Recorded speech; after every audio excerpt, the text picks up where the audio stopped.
Good morning, everyone. My name is Mighty Stream. I'm glad to be with you today. Today is April the 27th. Oh my goodness, we only have so many more days left in the month of April. I just wanted to greet you this morning. Thank you for joining. I'm brought to you by Hope Through Navigation. This is our Hood Recovery Services. The acronym HOOD, HOOD, stands for Hope Offered on Demand. It's a work in progress, but it is a beautiful work and one in which I enjoy doing. So let's see here. I caught a glimpse of the meditation. It looks like it's pretty intense. Let's look at it together. April 27th. Recognizing and releasing resentments.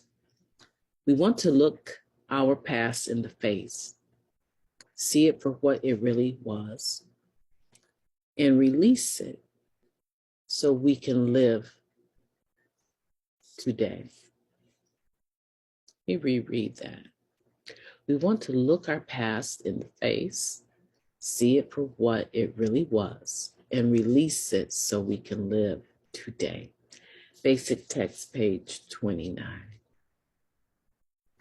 Many of us had trouble identifying our resentments when we were new in recovery.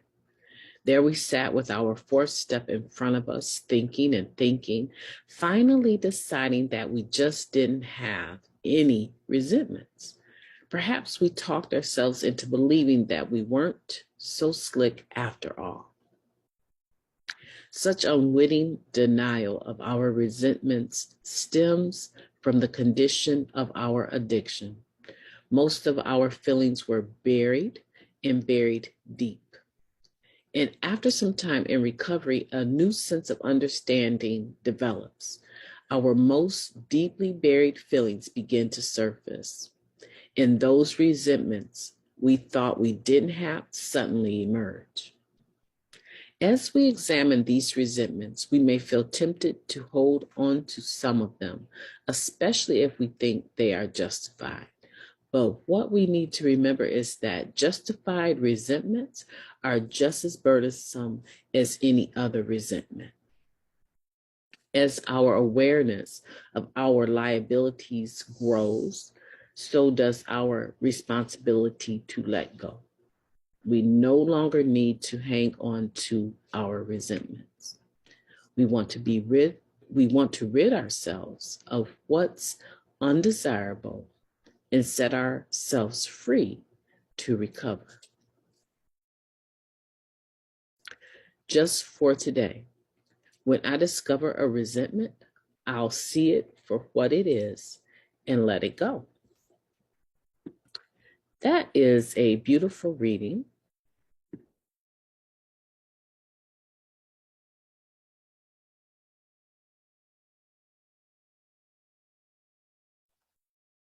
And a reading that we want to not rush through. This particular reading is one of those readings that it's like when you pack your luggage to go across country and you know you're not coming back home for a month or so. You pack pretty much everything. And the unpacking, though, is the difficult part. Because once you arrive to your destination, they probably, wherever you're staying, they probably have set up for you to be there for a long time. 4 weeks is a long time, even if you're staying in someone's home to visit. And they have cleared out some space for you in a drawer or two, and maybe even some closet space. And certainly if you're at a hotel, you have a few drawers and you have closet space, and you spend all that time packing 3 pieces of luggage and you get to where you're going, and you have the space to put your stuff in and pretend like you're at home, right? Your stuff is nicely put away, folded, put away, hung up. And the unpacking, though, oh my goodness, the unpacking almost seems to be worse than the actual packing, because the packing, you kind of take a few days. If you're like me, I plan what I'm going to be wearing, and I try to see how many outfits I can get out of one item. And I start removing the things that I don't plan to wear in the next week or so or before the trip and put those in. I take my time with packing. But when I get to where I'm going, I must admit, Mighty Stream is lazy when it comes to unpacking. I can live out of a suitcase. It's very complicated to get me to literally unpack like I'm living in someone else's space. And so this is one of those readings that takes a minute. It takes a while to unpack. Literally discussing it is something that I cannot do in the time that I have allotted this morning. However, I do believe that we can unpack a little bit of this. And so I want you to just imagine yourself looking at your clothes in your suitcase, and you have to lift them up and out and put them either in a drawer, on a hanger. We're going to unpack this together. First of all, the title of this is intimidating, right? Recognizing and releasing resentments. So recognizing is the first step that we want to do here. And when you're unpacking, you need to figure out what are the things that I absolutely need to either steam or iron. They need to be hung up so that they're ready for me to go when I'm ready to go. And what are the things that I can just shove into a drawer? It doesn't really matter. They're leggings, undergarments, they really just don't matter how they look, because when I put my body in them, it will stretch the wrinkles, right? So we need to recognize what we have. We need to recognize the resentments that we have, right? And so when you're sorting through your life, as it says in this reading, many of us had trouble finding our resentments when we were new in recovery. We were looking at our fourth step and couldn't even, we were like, I don't have any problems. But the inability to admit that we have some resentments stems from the conditioning of our addiction. Most of our feelings were buried, right? And this is indeed true. Most of us, we knew that we had some feelings behind something, some situation, some interaction. We had some feelings, correct? But we hid them. We hid them because if we exposed our true selves, we might look weak, needy, desperate. If we were actively using, we probably were all of those things anyway. But for some reason, when others are able to see us and see our responses to certain things, that's like giving away our ace card. Our game is revealed. And so we did a really good job of conditioning ourselves to, I don't want to say not acknowledge our feelings, our resentments, but push our feelings in the back, not let them just come out to breathe and play, right? It was a form of self-manipulation, but it was a survival skill, if I can call it that. It was something that we had to do in order to survive. Right. So when we look at our fourth step, a lot of times when we want to talk about resentments in there, a lot of us will be like, I don't have no problem with anybody. Oh, you're definitely in denial. You are definitely saying that because you condition yourself to bury your feelings. Keep them in the dark. Don't reveal them. Don't talk about them. And that's what this is saying here. But after some time, that begins to change.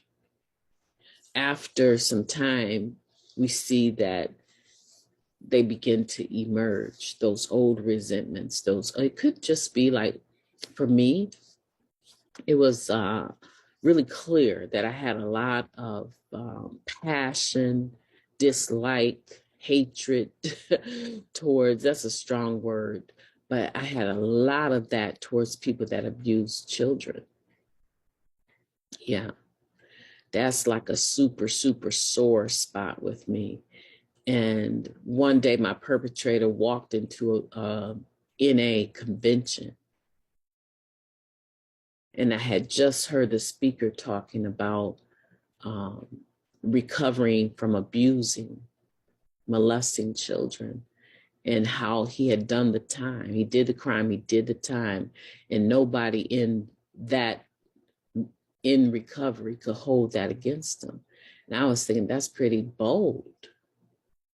That's bold and accurate. Like, it's not my business what your history is. In the fellowship, it's not my business what brought you here.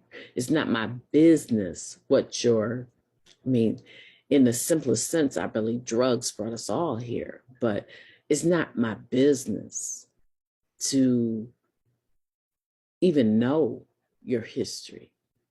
It's an anonymous program. So it's not my business to even know your history. But if you share your history, it certainly is not my business to pass judgment on it. And when he said that we as the fellowship could not hold that on him, I was like, that's pretty bold. And it's pretty true. And I don't know what was going on.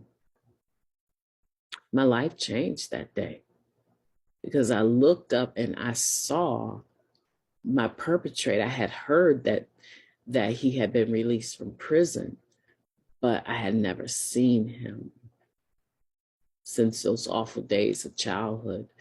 And here I was, a grown woman in recovery, and here this bum comes walking in, right? Just after I heard the speaker make this comment, and it rocked me. I wasn't the same the rest of that day. It rocked me. Matter of fact, I was sobbing and wailing so intensely that I remember the main speaker was not speaking at that moment, and it was a Friday night. But the main speaker sent for me because my wailing was just so intense, and that's how I became really, really good friends with someone that was on our circuit as far as going around speaking a lot. They heard my wailing in the audience, and they sent for me to come sit where they were. They heard that cry. And I realized that I have a serious resentment. I have a serious resentment or issue with people that abuse children. And that's what I'm saying. You have to come to a point where you recognize, before that, I was like Mother Teresa, nothing bothers me. Right? But I realized at that moment that I have some deep rooted resentments, and they're not going to go anywhere overnight. So you have to do your work. You have to recognize what the resentments are. And then you have to, as they say, a resentment is like drinking poison and expecting the other person to die. You have to let those resentments go. You have to release them. This comment here, right here, as our awareness of our liability grows, so does our responsibility to let go. We no longer need to hold on to our resentments. We want to rid ourselves of what's undesirable and set our selves free to recover. I want you to think about what that means.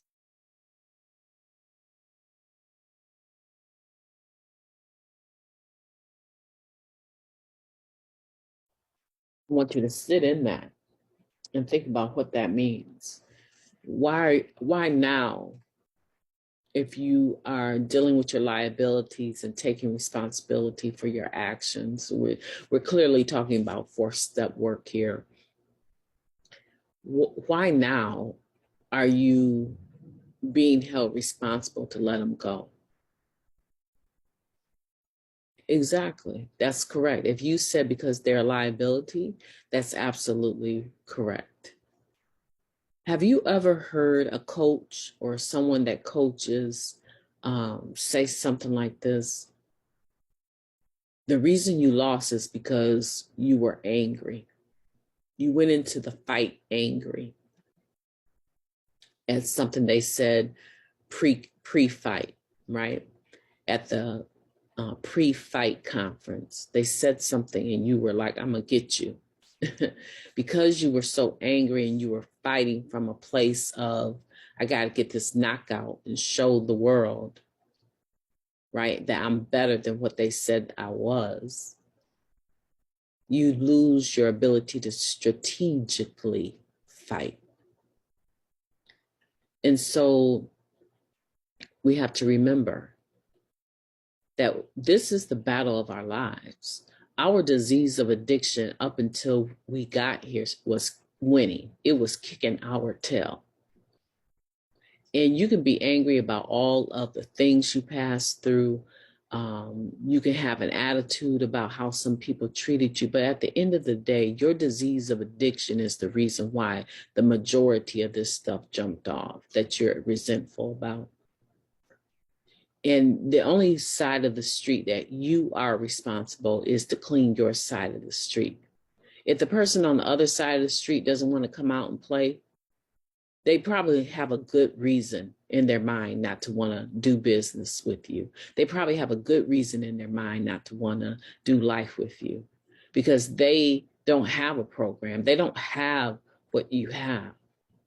You have tools, 12 tools that allow you to investigate who you are and how to use spiritual principles that come from the steps of working them. You have a tool belt with at least 12 spiritual principles in them, and you're being taught on a daily basis how to use those weapons of warfare constructively. They don't have that. All they have is their interaction with you. 9 times out of 10, they don't have that. They have their interaction with you, and they have bad memories of how many times you got over on them, how many times you said you were coming back for the kids and you never came back, that they ended up having to decide eventually either to call the police, call CPS. They kept watching for you to return to get your responsibility, your children, and you never showed up. And they kept those kids maybe for days or weeks or months at a time, hoping that you would go on into treatment and come out and get your life together. And it just didn't happen. Year after year after year, decade after decade, they got fed up. And so now they don't even want to see you knock on the door. Even if you're coming to give an amends, they're not interested in it because they're like, I'm just better without her in my life or him. Right. And so that doesn't change your responsibility. It might create in you some more anxiety, some more resentments, right? Like, how dare they? I done did all this work and I'm clean, and they want to keep going back to umpteen years ago and throwing it in my face. How dare they? Well, we pretty much conditioned them to do that by our misuse and our abuse of them and their energy, their time, and their money. Right? So the thing that I want you to do is focus on your side of the street. Recognize your resentments and release them. I want you to unpack this heavy bag that you have brought along with you into recovery. And I want you to figure out which weather zone you live in. Because if you came from Michigan like I do, and I'm packing warm sweaters and hoodies and boots for the snow, and I'm going to Florida, I have packed the wrong type of clothing. I'm going to get to Florida and find out, where are your flip-flops, girl? Where's your sandals? Where's your shorts, your bikini? Where's you, right? The weather is different than it is up here. And I'm trying to take some baggage full of stuff that is useless. And that's what I'm trying to say. It's like you are on the journey of recovery. And there's some things that you have packed just out of habit that you don't need for this trip. And you're going to need to look into that piece of luggage, that baggage, and find out, recognize your resentments. What's there that you don't need? But the other part of that is that you need to release those resentments. See, we no longer need to hang on to our resentments. You are going to need to get rid of the undesirable things and set yourself free. Now, you better believe that the next time I go down south, and I know that it's 80, 90 on a daily basis, I am going to pack what will benefit me. My free spirit benefits me. My joy, my happiness benefits me, right? My ability to compromise, my responsibility, my sense of being responsible benefits me. When I say I'm going to do something, I do it. When I say I'm going to be there at a certain time, I'm there early, right? And so that's what I'm speaking to. I'm speaking to your ability to not only recognize your resentments, but release them. You've got to unpack them and leave them. You don't need them. You don't need them. You have a new set of clothes. You don't need that stuff, right? And just like that speaker that I saw, it said, y'all can't hold it on me. If you do the work, nobody can hold your past on you. They might want to, but that's their problem. My name is Mighty Stream, and I have enjoyed spending time with you this morning. Talk to you tomorrow.